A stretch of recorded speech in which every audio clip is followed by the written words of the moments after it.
አሰላሙ አሌይኩም ወረህመቱላሂ ወበረካቱሁ። ክርስቲያን ወገኖቼ ሰላም ብያለሁ። ሰላማችሁ በያላችሁበት ይብዛ። እንዴት ናችሁ? ሰላም ናችሁ ሆይ? እኔ ያለሁ አልሐምዱሊላህ ሰላም ነኝ። ሁላችሁንም ሰላም ብያለሁ። ሰላማችሁ በየዓለም ዳርቻው ሁሉ ይብዛልኝ ኢንሻአላህ። ዛሬ ደግሞ በአዲስ ቪዲዮ መጥቻለሁ። እሱም ምንድን ነው? ስህርና አስከፊነቱ የሚል ነው። ስህርና አስከፊነቱ እንግዲህ ስለ ስህር ነው ላወራ የመጣሁት። በጣም ከባድ ነው። አንዲት እህቴ ማለት ነው፣ ያው ብዙዎቻችሁ ታውቋታላችሁ። ያው የእሷ ተከታዮች ከኔ ባትኖሩም ልትኖሩም ትችላላችሁ። እህቴ ሳዲያ እንግዲህ ከሳውዲ አረቢያ ከዛሬ 3 አመት በፊት አገር ገብታለች ማለት ነው። በበቃኝ ነው የገባችው። ያው በቃኝ ብላ በሰዓቱ ስትህር በድንገት ነበር የሄደችው። ለኛ ራሱ አልነገረችንም። እኔ ጋር እንደዋወል ነበረ፣ እናወራ ነበር። እንደዚህ በጧት በማታ እናወራ ነበረ፣ ሁላችንም በስራ ቦታ ሆነን ማለት ነው። ግን ይሄንን ነገር በሰዓቱ አልነገረችኝም ነበር። በድንገት ነው ከስራ ወጥታ በድንገት በቃ አገሯን መሄድ ትመኛለች። ግን በዛን ሰዓት አልነበረም መሄድ የምትፈልገው ማለት ነው። ያኔ ሁላችንም እንሄድ ያለን እንደዚህ እናደርጋለን እያልን የምናወራቸው ነገሮች አሉ አይደለ? እንደዛ እያልን እያወራን ነበርና በዛ ግን በምናወራበት ቅስፈት እኔ ራሱ ስደውልላት አታነሳም። እሷ በቃ ስፈልግ በይ ሲላት ብቻ አንዳንድ ጊዜ እንደዚህ ትደውላለች። ደውላም ደግሞ ደውላ አገኘሁ መልሼ ስደውልላት አታነሳም። እንደዛ እያለኝ ከዛ ስራ ወጣኝ። ሴትዮዋም ራሱ ጥሩ ሰው ነበረችና በጣም ተወዳት ነበረ። አላኩልሃል ብዙ ነገሮችን ታደርግላት ነበር። ወጥታ ከዛ ስራ ስወጣ ራሱ እኔ አልሰማሁኝም።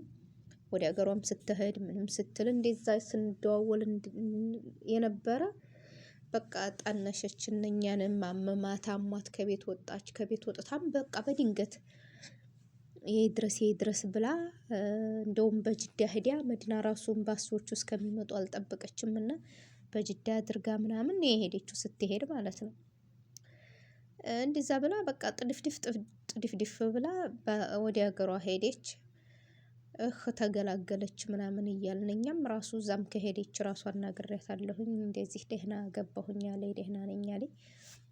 አላኩልሃል ያው እየኖራችሁ ስትመጡ የምትረሳሱት ወይም ደግሞ የመርሳት ሳይሆን የሆነ በጧት በማታ መገናኘት እንደ በፊቱ ይቀራል። እንደዚህ ውሃ ስንት ጊዜ አንድ ጊዜ ወይም በዚሁ በሶሻል ሚዲያ ምናምን ነው እንጂ በግል መደዋወሉ ትንሽ ይቀራል ማለት ነው። ከዛ አኳያ ለብዙ ጊዜ ሳንደዋወል ቆየነ።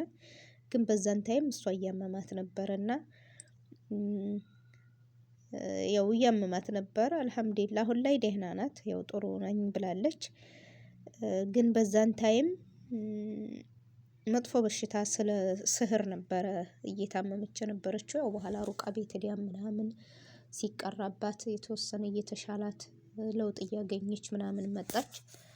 አልሐምዱሊላህ የተወሰነ አሁን ደግሞ ያው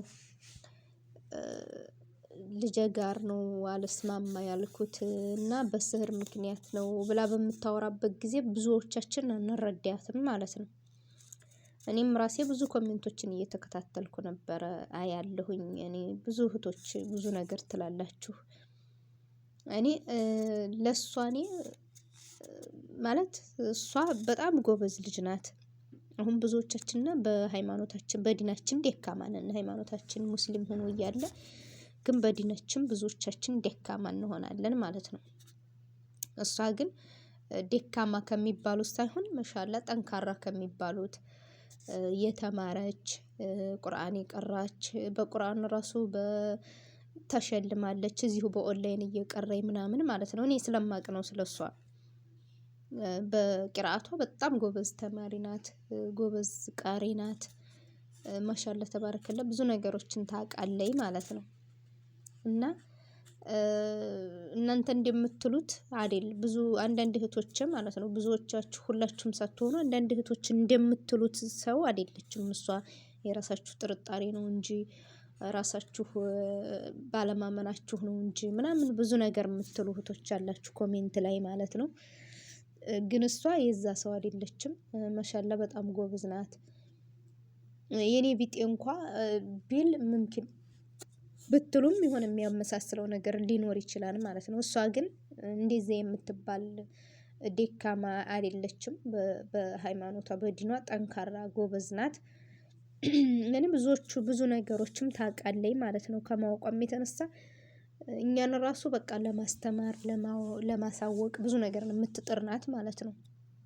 እና ይህንን በሽታ ደግሞ ታሞ የደረሰበት ነው እንጂ የሚያውቀው አንዳንዶቻችን ላንረዳ እንችላለን። አንዳንዶቻችን ደግሞ በቤታችን ያን ህመሙ በሽታው የሚኖር ከሆነ ብዙዎቻችን እንረዳለን ብዬ አስባለሁ። እኔ ለራሴ አሁን አሞኝ አይደለም የእሷን ያህል አሞኝ አይደለም ደህና ነኝ። ግን የተወሰነ አለ አይደለም ብዙ ምልክቶችን አያለሁ የዛን አይነት እንትን ማለት ነው። አልሐምዱሊላህ ባይጥለኝም የዚህን ያክል ደረጃ ባያረገኝም እንደዚህ አይነት መጥፎ የሰው አይን ካለባችሁ ስህር ካለባችሁ በጣም ትታመማላችሁ። በራስ ቅጥቅጣት አሁን ራስ ምታት ይባላል። ብዙዎቻችን ግን ከዛ የተነሳ ነው ይባላል። ምክንያቱም ብዙ ልጆች ሩቅ እየሄዱ እያየሁኝ ስለሆነ ራስ ምታት አሁን የራስ ምታት በጣም ሩቃ ሲቀራበት ይቀንሳል። ሙሉ ለሙሉ እንኳን ባይተውም ይቀንሳል። ግን ያንን ነገር አሁን እኔ አርጌ አልሞከርኩትም። ላኪን ግን ሲያረጉ ስለማይ ይህንን ነገር ያኔ እኛ ከእንትን የወጣ ንግግር ባንናገር ኮሜንት ያኔ ሰው ልጅ ኧረ ይሆናል እኮ አሟት ሆኖ ነው እንጂ ብለን ብንረዳ የሚል አመለካከት ነው ያለኝ። እኔ አሁን በጣም በኃይለኛው ነው ራስ ምታት የሚያመኝ ምናምን ብዙ ሰው እንደዛ ይለኛል። ስድር የሚባል አለ አሁን እዚህ ሀገር የቁርቁራ ቅጠል በሀገራችን እሱ በሱ ታጠቢበት በቃ ይሉኛል። እኔ ግን ፓናዶል ጨብጬ ነው ሁል ጊዜ በተነሳብኝ ቁጥር በጣም ያመኛል። ከምንም በላይ ከምላችሁ ከምገልጸው በላይ ነው የሚያመኝ ማለት ነው። እና ብዙ ሰው እንደዛ ይለኛል ሂጂና ሩቃ ተቀሪበት ምናምን ይሉኛል። ግን ከዛ ቦታ ከሄድኩ ብዙ የተደበቁ ነገሮች ሊኖሩ ይችላሉ። ገባችሁ? ግን በዛ በበሽታው አንዳንድ ጊዜ እንደዚህ ዩቲዩብ ላይም ሰርች አድርጌ ሳይ የተለያዩ ሰዎችም ደግሞ ስለዚህ ነገር ሲያወሩ በጣም ውስጤ ይፈልጋል። ግን እዛ ቦታም መሄድ የያዘኝ ነገር አለ ማለት ነው። እና በተወሰነ መልኩ ልንረዳ እንችላለን ማለት መረዳት መቻል አለብን ለማለት ፈልጌ ነው። ልጅ ጋር የማያስማማ ምናምን የሚለው ደግሞ አዎ ልክ ናት።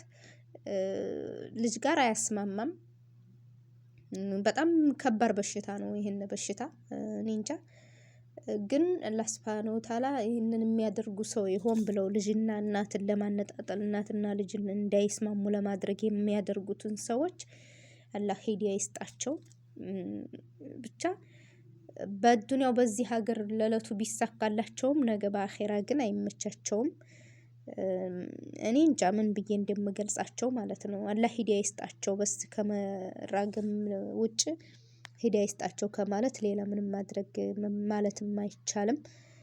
በዚህ ዙሪያ ልጅ እና እናት አይስማማም በሚልበት ዙሪያ ተመልሼ እመጣበታለሁኝ። ከዚህው አበቃሁ። የዛሬ ቪዲዮ ይሄን ይመስላል። ሰላም እና ውድ ቤተሰቦቼ ያው እናትና ልጅን ያኔ ብዙዎቻችን እንዴት ስደትን ትመርጫለሽ? እንዴት ስደትን ትመኛለሽ? ብለናታል። አዎ በእርግጥ ስደት መፍትሄ አይሆንም። እኔም ለራሴ እንደዛ ነው ያልኩት። ስደት ምንም መፍትሄ አይሆንም። ሁልጊዜም የሰው ልጅ በስደት እንዴት በስደት አይኖርም። ለጊዜው በእርግጥ ሊመስል ይችላል እንጂ ድጋሜ እኮ ደግሞ በዛም ሀገር ተሰድታ ደግሞ ድጋሜ ትገናኛለች የልጇ ጋር እንደተለያየ አትቀርም። አላህ ካለ ሞት እስካልመጣ ድረስ እኛ ወደ ቀሪ ቤታችን እስከሄድን ድረስ መገናኘት አይቀርም። ያን እያለ ሆኖ ስደትን መምረጥ ተገቢ አይደለም። በሀገራችን ማስተካከል ይቻላል ባይ ነኝ።